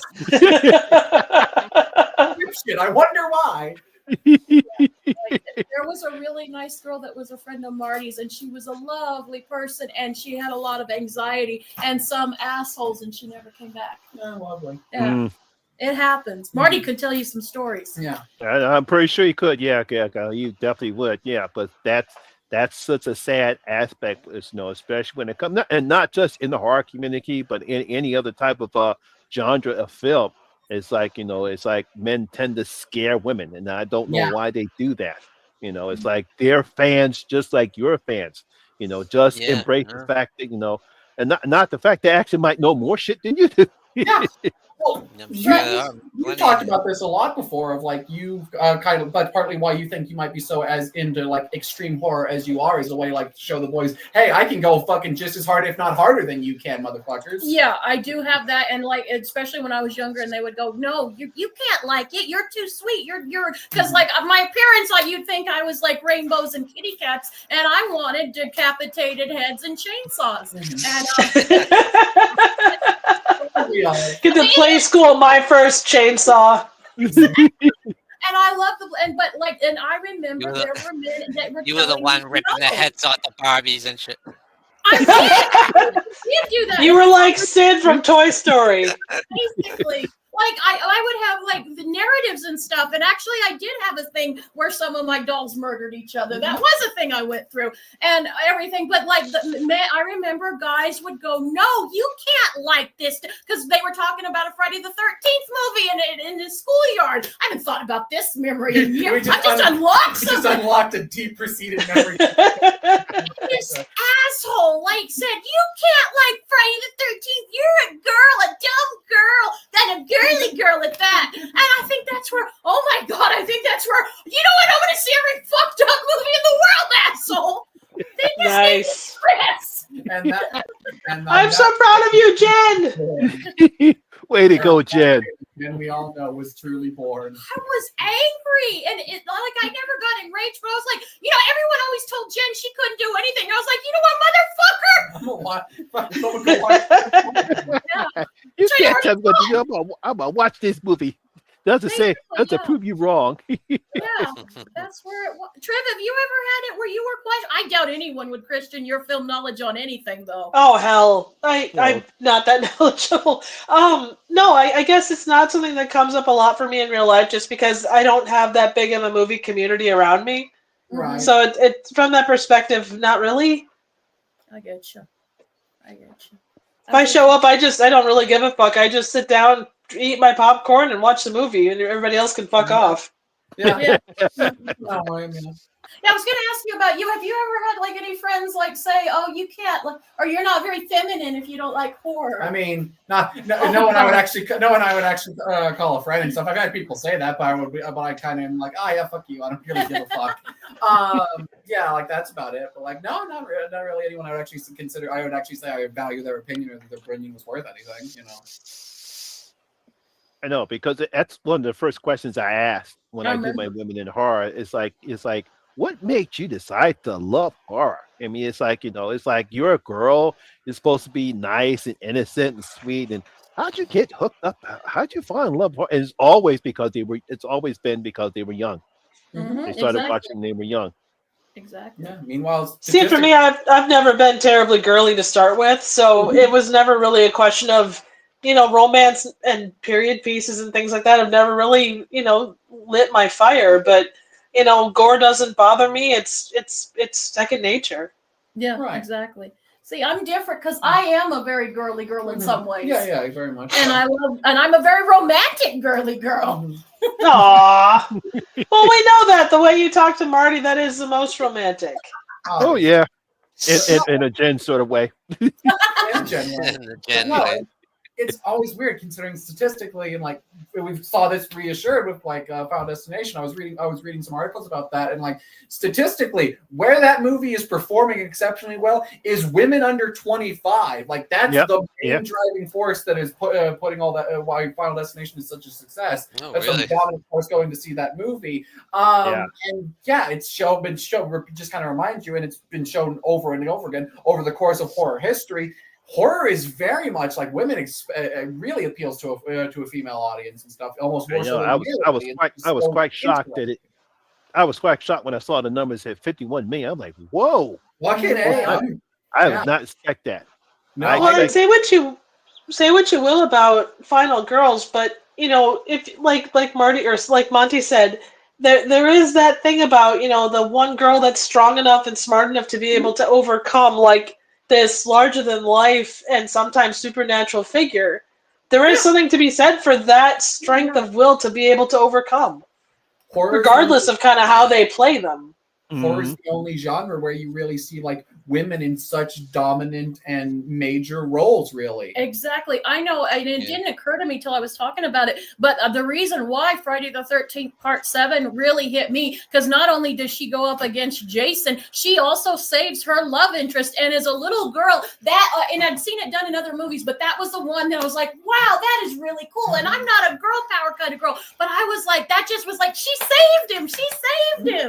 Yeah, and that really, I remember being young, and that was like something I really loved about that movie. She saved him. I was like, yay! Yay! Even though he was gay in real life.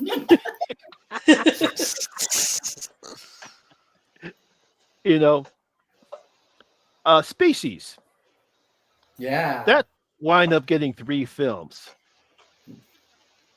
Do you think that it deserved a sequel? Or even 3 films. I think even 4 films, even though I think Natasha Henstridge doesn't star in, I think, the third and the 4th film. I know she's not in 3. I've never seen 4, so I can't speak on that, but I don't imagine so. For what it is, like Species was very much marketed and like made up off of its sex appeal, which fair enough. But like I think the first film holds up pretty well. There's a lot of really cool and interesting practical effects that went into that original film. 2, did it need a sequel? 2's not the best in my opinion, and 3's fair. You're not big on sci-fi though. No. But nice tits, though. Very nice tits.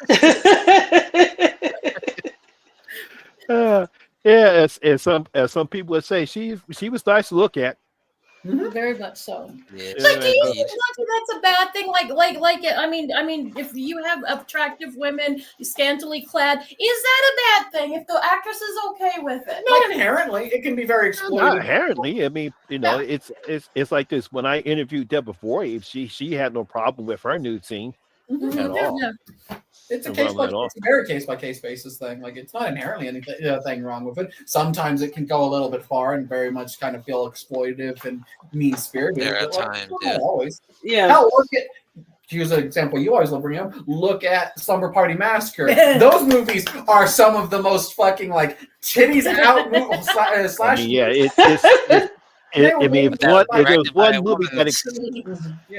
one movie that exploited that that series of films. Oh, just the scantily clad women running around in their underwear or 90s, and you can basically see everything.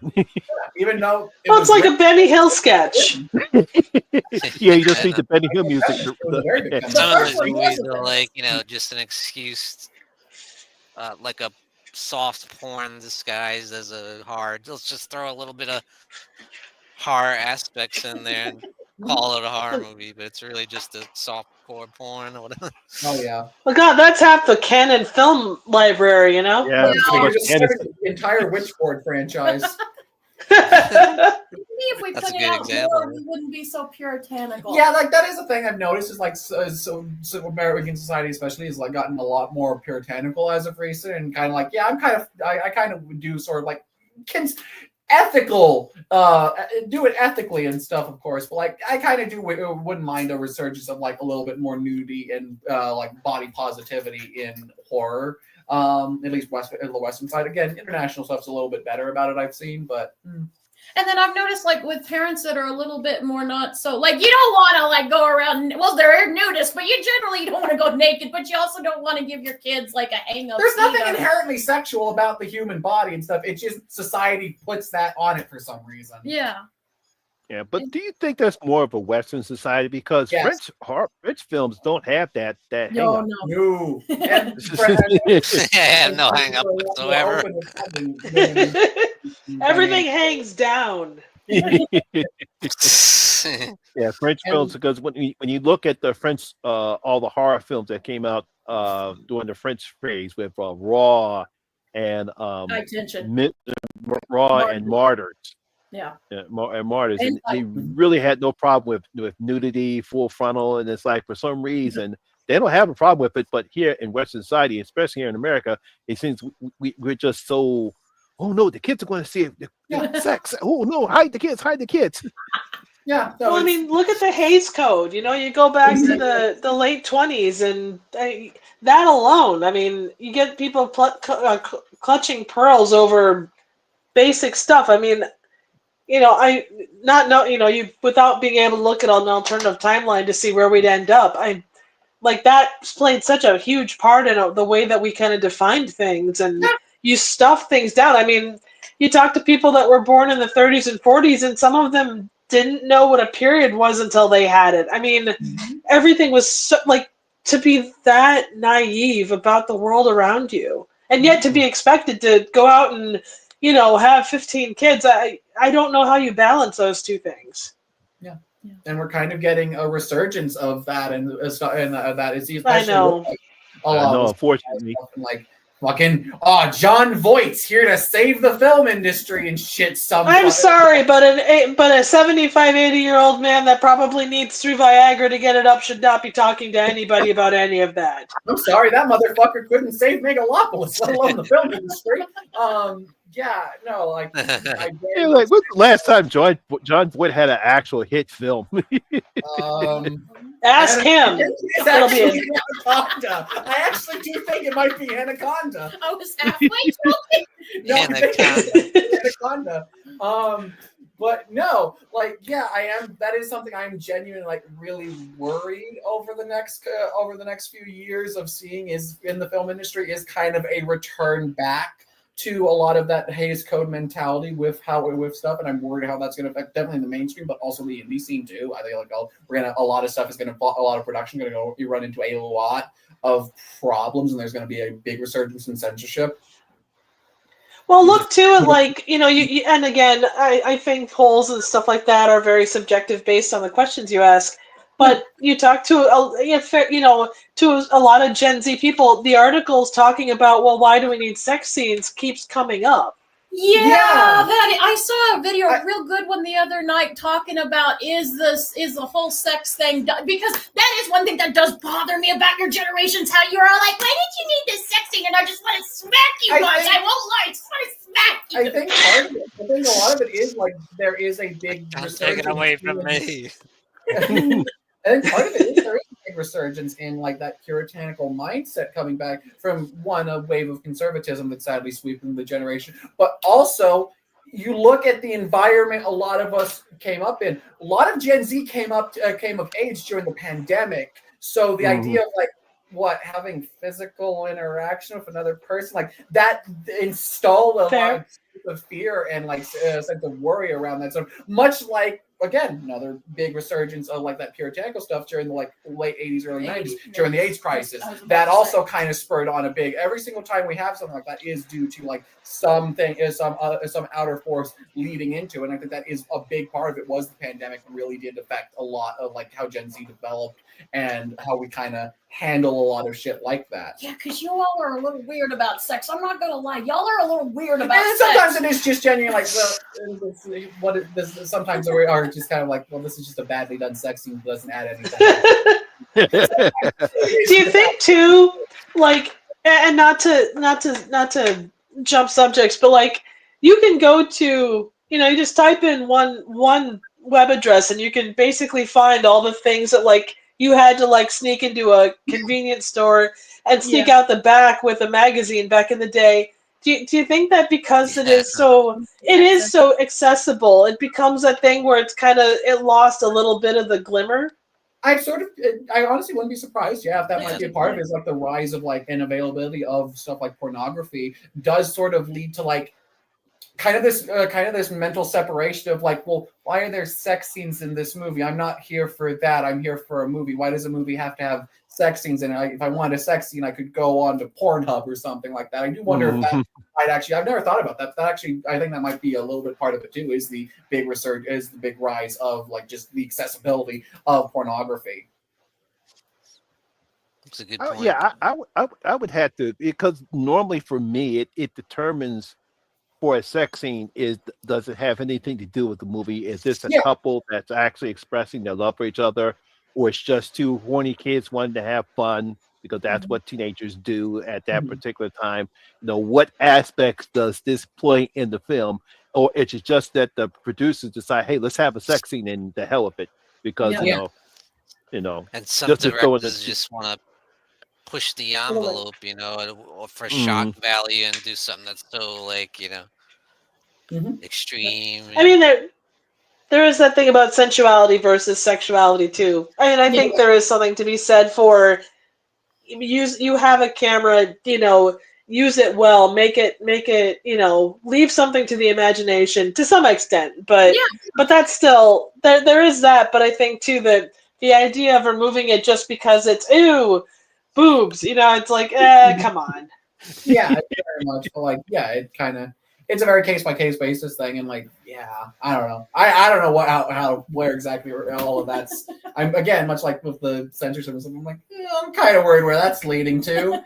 Don't really want a giant rise of puritanical values and belief structures again. I'll be okay. Oh yeah, clearly. There's one person we actually did not mention, and that's a baby Firefly. Yeah. Jen mentioned her. Yeah, we mentioned him briefly. But that's right. Yeah.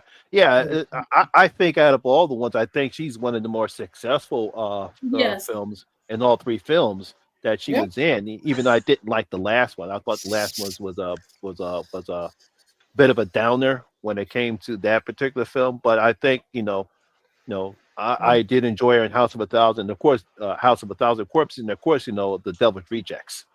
And it's interesting because Three from Hell is probably the most baby-centered out of all three of the movies. It is, and actually that's where, like, I always liked her character, but and it's a relationship she has with the little person, because that actually shows she even has humanity, as you know what I mean. Yeah, she's probably like the most open to outsiders out of all of the Fireflies. Yeah, and that's actually what elevates her thing for me, because I love their little relationship they have, and it's just a genuine friendship. Yeah, absolutely. That was a really interesting element too. Can't see. Yeah, I'm pretty sure we all remember Skinamax, Dan. Oh yeah. Yeah. There's something to be said for the Emmanuel movies. Yeah. But no, Baby's always an interesting one of like, she's always like, it's interesting. Like she's kind of is the driving force for a lot of those movies, even though like she's in them way more than say Spalding ever is, even though Spalding is very much, and even Otis kind of overtakes her as like the face of the franchise. But the interesting thing is there is a scene, I can't remember in which movie. I think it's in 3. It might be to where Spalding where they're talking to each other and they're talking about Baby. It isn't 3, and they're talking about Baby, and they think she's the craziest one out of all. Yeah, because they immediately cut off that fucking weird ass dream sequence she's having with the cat lady. Yeah, but they even go, yeah, she's not off the fucking deep end. Oh, Three from Hell. You're a fucking very weird little movie. But again, I think she doesn't really have a look that stands out. Really, she's like a hot girl or whatever. She's just a hot woman. She's just Rob Zombie's hot wife. You don't think she doesn't have that kind of Captain Spaulding has a really cool look. The only one that kind of have her stand out a little bit more so than it is probably House of a Thousand Corpses, because she has like the leather, the like denim jacket outfit with the cowboy hat.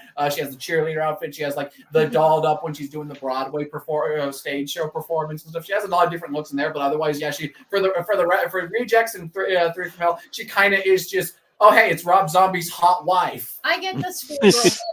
I get the kind of naughty, which a lot of men like.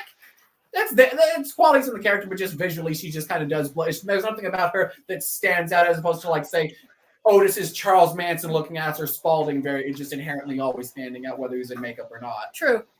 I get what you mean. Do we wish Nancy Downs would have gotten a sequel? What was it? Nancy Downs, The Craft. Oh, thank you. Sorry. I mean, we did get a Craft sequel. Not that one. better than a Craft single. I've come around on a lot of elements of Craft Legacy. I still stand by say it has issues and acknowledge them, but other parts I acknowledge about it. And one of those I do kind of wish we would have explored in more is like exploring Nancy as a character, especially given the fact that the main character of that movie is revealed to be her daughter, just randomly at the end of the film. I do sort of wish we would have gotten something more for Nancy, because there was always something there, and Fairuza Balk is such a compelling performer and has such a compelling presence. I definitely feel like could have been a standalone movie exploring Nancy, and it would have worked if done well. Wasn't that big of a fan of The Craft? You all know this. Yeah. I know. I just kind of assumed that The Water Boy was the sequel to The Craft. I know, really, huh? God damn it. I love The Water Boy. I think Kathy Bates who's another fucking horror icon, is in that movie. It's funny, and I'm also totally Fairuza Balk when she's like, "You want me to kill him?" Because I totally do that. Sorry. Not to Adam Sandler for talking about women. Sorry. You like the sequel to The Craft? I do not want Bobby Boucher to be the fucking father of the main character of Craft Legacy. I'm good. I think The Water Boy can do it. We already got freaking what's the golf one he did? Happy Gilmore. Oh, Happy Gilmore too. Yeah. Yeah, I was never really. I think the only film I liked out of Adam Sandler was Bulletproof. That was it. Oh yeah, Bulletproof exists. Damon Wayans. I like Uncut Gems. What about the I wedding? never saw it. I think that's when he started to actually try to do some drama. I heard it was good. I heard it was good. You know, but I like Waterboy. I don't care. I have no shame in this. I'm fucking, and I also like Jack and Jill. Yes, we've been over this. Oh my god. Wow. Okay, I cut it off at Waterboy. You're going to say that on this show. Okay, Jack and Jill. I'm not Velvet. I'm not being funny. No, this isn't a bit. She genuinely likes the Jack and Jill and genuinely thinks some of it's funny. Jen, we love you dearly. We actually found the one person that likes that movie. There is someone that exists. Somebody had to like that movie. No, Al Pacino, guys. We don't talk about and Al Pacino's funny in that one. He's hot for Adam Sandler. He's hot. It's funny. I don't care. What made you like Jack and Jill, Jen? Because, when the first time I watched it, it had been out for a long time, but I'd had a really horrible day and I just wanted, I don't know, maybe I was so fucking traumatized of the day I had. Maybe I needed something and I wanted to. But I think so desperately searching for something funny, you accepted Jack and Jill. No, I don't think it is, because I really liked Al Pacino's performance, and I don't think Adam Sandler's bad. I am not saying some of the movie is problematic. I'm not saying that. It's a horrible. And also, when David, I love this scene with David Spade. It's so patty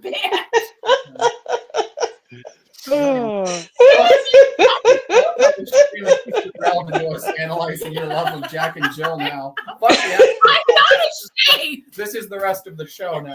Good. Nor should you, Jen. I'm proud of you. Thank you. See, at least someone. That could be a female horror icon right there. Oh God. Hey, I have seen people make edits of Jack and Jill to cut it like a thriller, and it surprisingly works kind of well. Well, I mean, it's the whole thing of a guy in a dress coming, because that can be considered horrific to some people. Yeah, we're going back to like Dress to Kill, basically, is what we're doing. See, it actually works. Yeah. I had this planned the whole time. Jack and Jill was my Twins Awakening. Remember? No. I think that's the most scary. You know, they managed to recut Jaws as a love story, so if they can do that, they can do anything. Yep. Yeah, true. Don't be an I'm gonna need a minute to recover from that one. Okay. Oh man. You can do it, Velvet. We have faith in you. Yes. Woo! If that would be their No, I'm not judging that. Just that's a sentence I've never fucking heard before. Never thought I'd hear before. Okay. Oh. Well, I mean, you could take this to film and say accepting who you are, even Again, I've seen this. You're describing the Robot Chicken parody of Jack and Jill now. Horror. we still sort of did. Fair enough. Oh man, that was a good one. All right. Does anybody else anything to add? I don't know where you even go from there. Yeah, I probably had something, but like I don't know how to come back from Jack and Jill. Honestly, I don't know. How can anybody come back from Jack and Jill? No, there's horror movies cool. We need more women in front of horror movie cameras and behind them, and we need more horror movie villains that are women. That is my grand thesis. Welcome, thank you. The Thimble's on the run. It's on the run. Oh, no. Even I can't go with that one. Okay then. Yeah, neither can I. Yeah.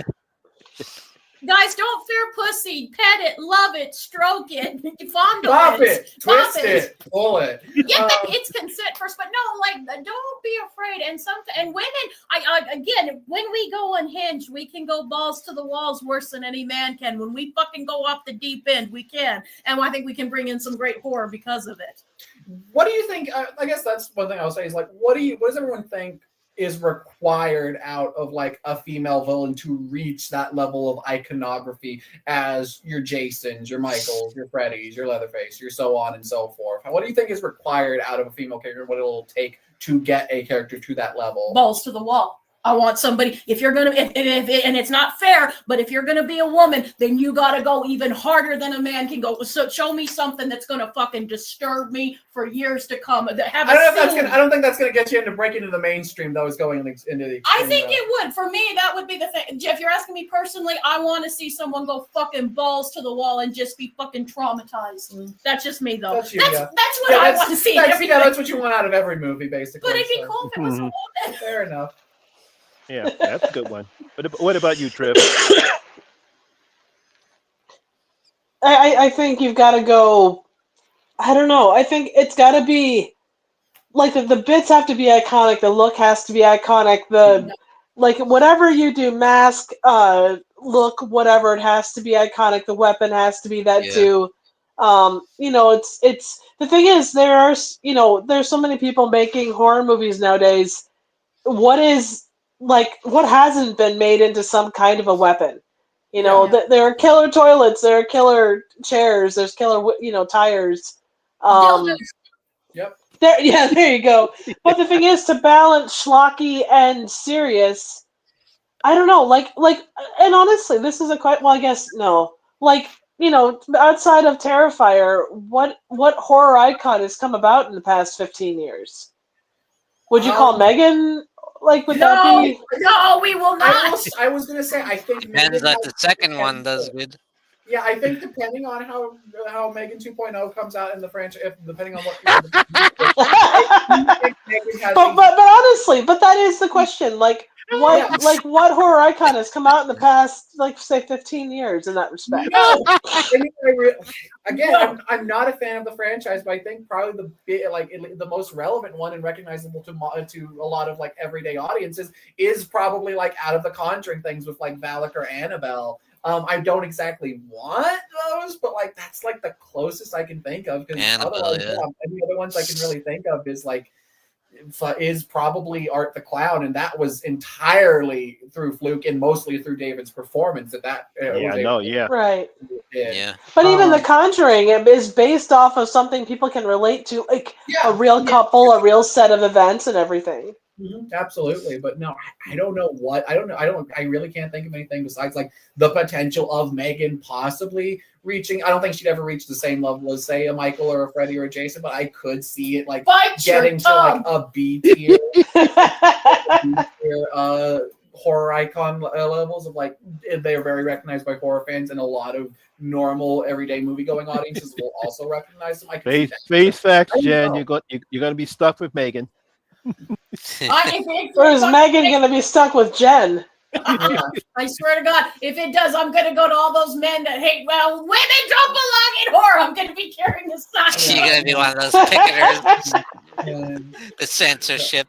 Think of the children. Don't take your kids to see this movie. Oh, man. What about you, Sean? Touching on a little bit what Jen was saying, how women can go hard too. I would like to see some more films based on real life, like female serial killers, because we haven't seen any of them. Oh yeah, much of that, other than the Aileen Wuornos movie. Yeah, I would like to see something like the lady that had a boarding house and invited everyone in, and poisoned them all, like shit like that, man. You know what would make a great one, and it's from New Mexico. If you ever look, do your own risk. But there's a type in the toy box killer. It was a man, but it was a woman that helped him do. And it's such a bad case. One of the FBI agents that was working the case actually killed themselves after it was over when they were cleaning because it was such a horrific case. And there's audio online. It's chilling, and she held women, and it was horrible what happened to them. That'd be a great one. Yeah. Just to answer Velvet's question, it will depend upon obviously the story, the actress who's playing that particular character. What type of a film it's going to be.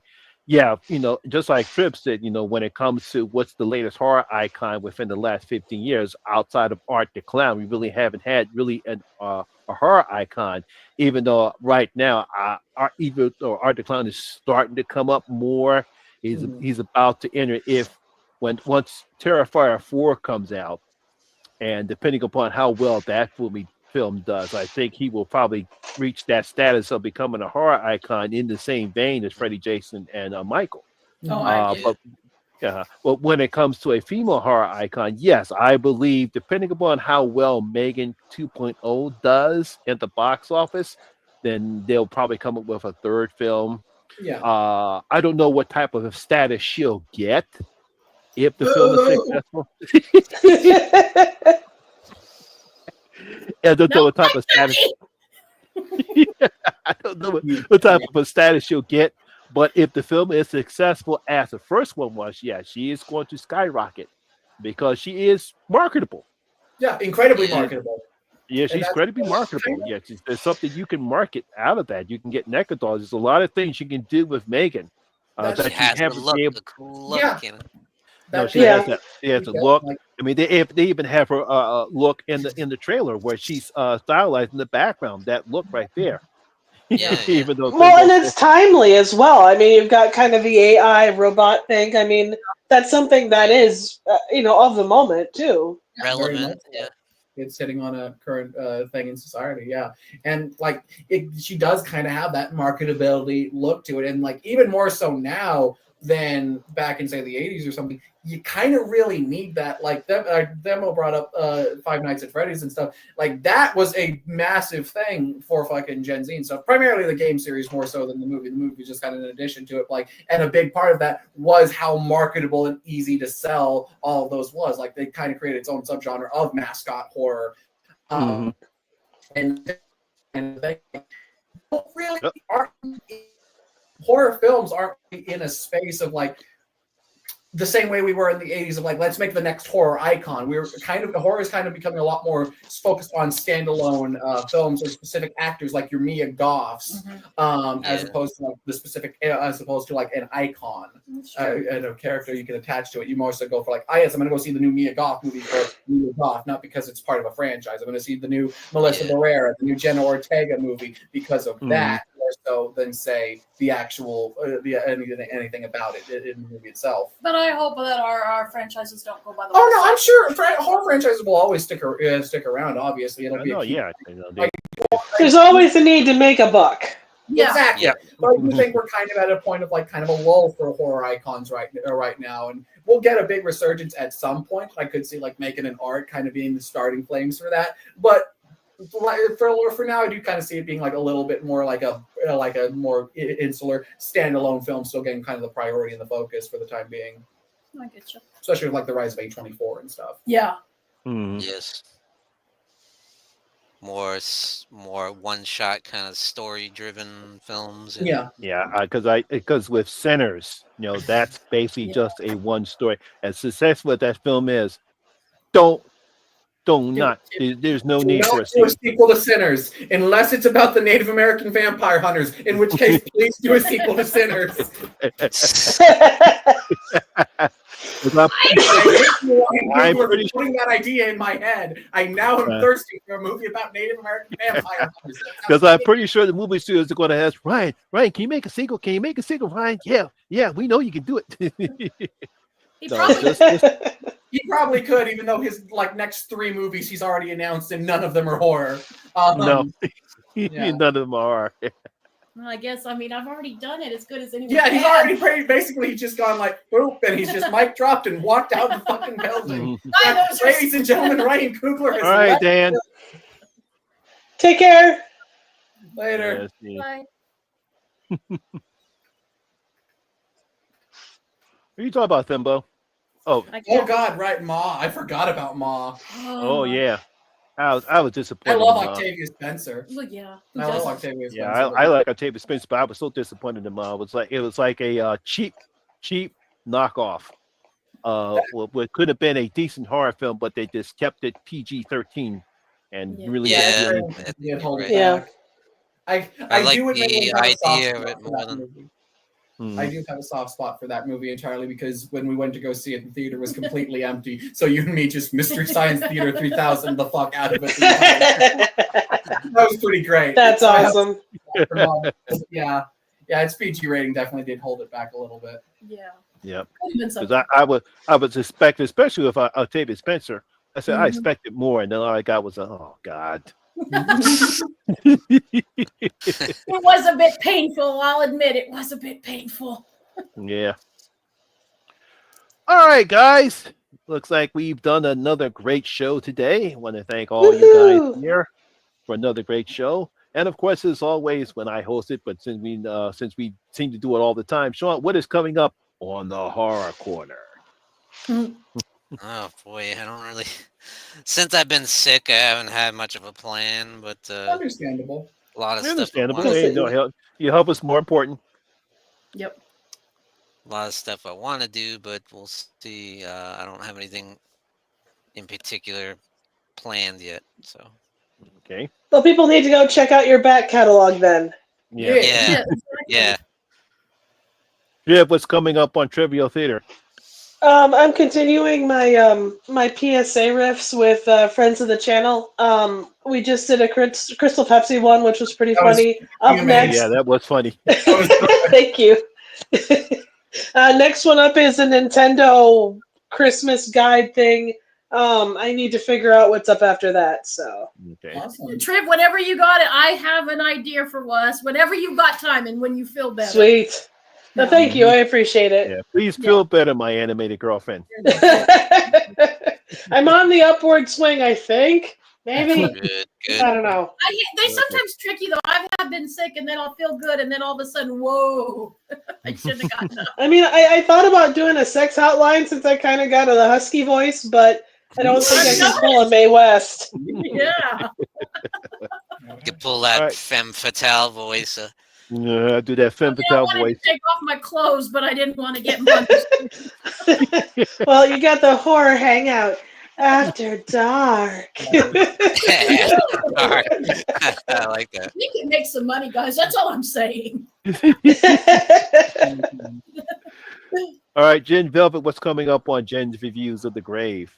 We just dropped another episode in our Tales from the Crypt retrospective. This is an interesting one because both Sparky and I had very different ideas about this particular episode. Only Skin Deep. We're in the season 6 era, which it's going to go down, people. Tales from the Crypt fans know this is the beginning of the end. Basically. Yeah, but this is an interesting episode. I really liked you, not so much. I like elements of it, but yeah, for sure. But yeah, we also just did our video talking about Final Destination Bloodlines and why it's fucking kick ass, and you all need to go see it. The movie, also, if you want to see the video, go for it. A few other things in the pipelines coming down. I think maybe definitely a stream in June. We're working on with a few people, but possibly one this month. No idea for sure, but possibly. Yeah, gonna try to. And I filmed a few things. They haven't been edited yet, but there's gonna be a few things, and there's one movie that I'm really interested in talking about, y'all, that came out in January that's gone under everyone's radar that I'm really looking forward to talking to you guys about. It'll come out a little later. Okay. Well, on the Horror Miser Money G, I have my review up Final Destination Bloodlines, and of course, Until Dawn. And of course, I'll still be working on my Women's in Horror series. I have a couple more interviews lined up that'll be coming up sometime in June, I believe. I really enjoyed one with the twins. I hope we can make them as guests. I really hope they can come as guests on Horror Hangout. Oh yeah, they would love to come on. Yeah, they would love to come on. They had the concert last weekend, and I didn't know what's going on because I didn't know what's going on with Sean's. But they hopefully the next time when we plan it, I'll see if they want to come on. Yeah, they were really fun. They were fun. Yeah, I liked them. All right, everyone. Thanks everybody in the chat for coming on, and please once again. My name is Lamont Smith, better known as the Horror Miser Money G, and always been a member of that. Horror Rules. Woohoo! Yeah. Right, stay safe, everyone, and have a good night. Penis is better.